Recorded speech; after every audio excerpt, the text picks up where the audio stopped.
Step 1, wake up early, gon' rise the sun. Step 2, get some good, some food in you. Step 3, grow hard about what you want to be. Tapa. Step 4, Tapa, Tuzilo, itlog. Tinawag. Wake up, it's gonna be a good day. Wake up.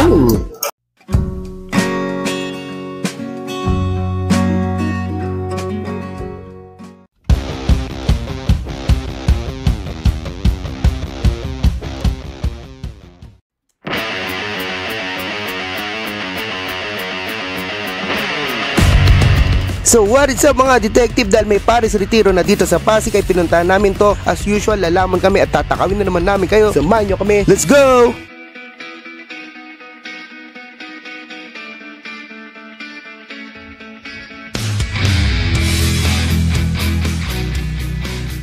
This is our second time kumain sa Paris Retiro. Yung first time ay hindi pa ako content creator. So ito yung menu nila. As usual, you can pause it here so you can check it out.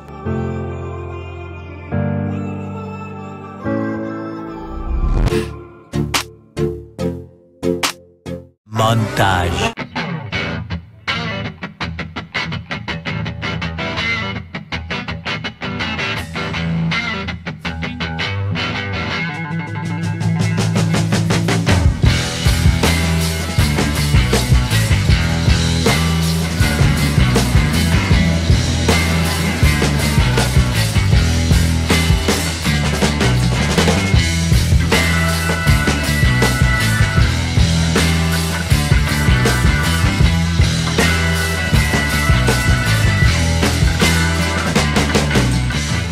Unahin na namin tikman tong busog silog nila kasi medyo busog deal nga ito. Meron nga pala siyang tapa, tocino, Shanghai, at syempre dahil silog ito, meron tong sinangag at itlog. Nung tinikman na nila yung tapa ay nasa saltier side daw ito, while itong tocino obviously sweeter. Pero itong sinangag nila or fried rice yung kumuha ng atensyon niya dahil may lasa ito na nakakagana while hindi naman strong yung alat niya.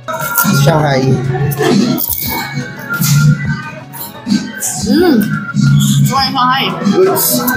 Narinig yun naman, no? Masarap doon yung Shanghai. Sa bagay, Shanghai yan eh. Ako lagi kong dilema, babe. Itong tapa, saka tocino. Kung magkakasino, ito, silog ako.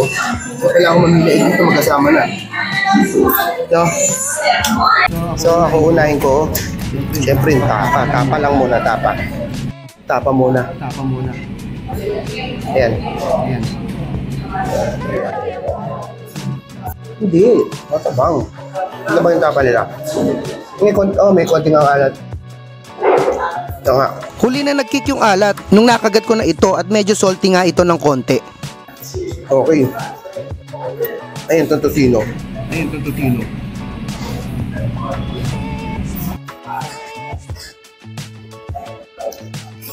Tamis. As usual, sabi ko kanina matamis ito. Medyo basic lang ang lasa. Tapos hinahanap ko kasi yung fatty part ng meat kapag tocino. And yung quality, marami siyang katulad na lasa. Masarap siya, oo. Don't get me wrong. Ngayon, dito naman tayo sa lumpiang Shanghai na nagustuhan ni Leslie at in fairness, nagustuhan ko rin. Malutong to, tapos meeting loob. As in, malasa yung hindi mo na kailangan ng sausawan. Yung next naman natin itong itlog na nirequest ko na malasado. Pero unfortunately, hindi. Pero okay lang naman, it's all good. Ngayon, isama natin to sa sinangag. Tapos lagyan natin ng tapa for complete tapsilog experience. At dahil nga pala medyo maalat ito ay lalagyan ko ito ng suka. Ngayon, tapsilog with vinegar all in one mouthful. Cheers. Pwede na. Diba kaysa magreklamo or mambash, ginawa ng paraan, o diba? Mas napabuti. Ngayon, dito naman tayo sa garlic butter chicken. Butter chicken.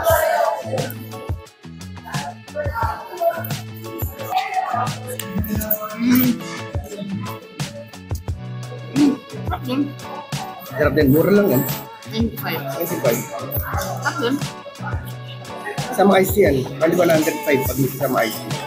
Pagdating sa flavored fried chickens, ito ang gustong-gusto ni Leslie, kaya obviously she liked it. Dito part lang. Try ko muna to. Okay din, no? Yung kanin talaga, it's supper. In fairness, masarap to. Ang malalasahan mo lang kasi dito, straightforward, yung garlic sauce, yung fried garlic, yung butter, manok, tapos sasamahan mo pa ng masarap niyang rice, panalo. Syempre, dahil nasa Pares Retiro tayo, ilas natin tong Pares, yung main event. Yung mga institusyon na nagtitinda ng Retiro style Pares sa Retiro at mismong inventor nito ay natry ko na. Kaya ito ngayon ang itatry ko, yung mainstream na Pares Retiro. Pero bago ang lahat, pakita ko muna tong mga sinasabi ko. Flashback.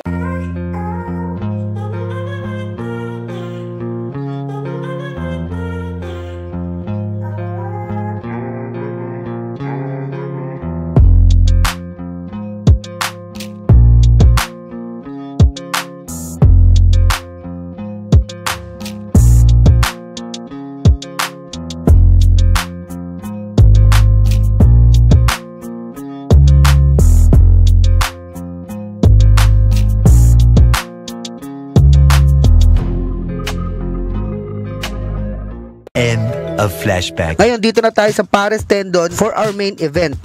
So meron siyang meat, meron siyang litid o tendon. Kaya Pares tendon. Siyempre yung garnish na spring onions tsaka garlic. Tikman ko muna yung sabaw. Sarap.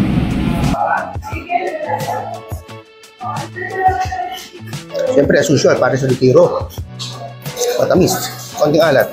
Obviously, malapot ang sabaw nito at nasa sweeter side to. At dahil nga Pares Tendon ito, yung beef cuts ay merong kasamang mga litid. Ngayon, itatry ko na ito kasama nung masarap nilang rice. Sayang wala nung chili garlic sauce sila dito. Pamot na.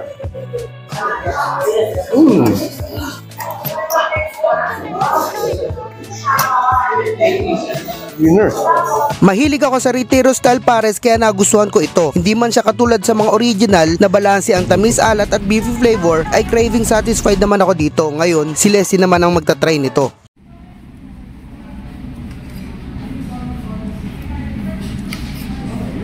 Diba? Winner.